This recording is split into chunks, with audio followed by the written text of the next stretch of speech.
In this video, I'm going to show you how to withdraw your money from Venmo without card.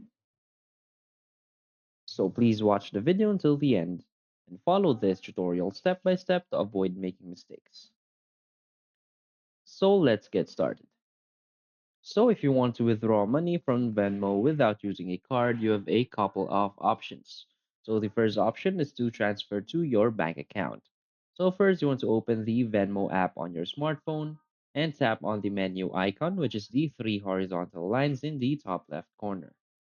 Now select transfer to bank from the menu options. Now enter the amount you want to transfer and choose the bank account where you want to transfer the money.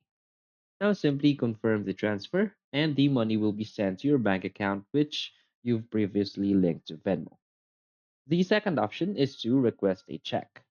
So open the Venmo app and tap on the menu icon. Now scroll down and tap on payment methods. So under bank accounts, select more and choose request a check. Now enter the amount you want to withdraw and provide your mailing address. Now confirm the request and Venmo will mail you a check for the specified amount.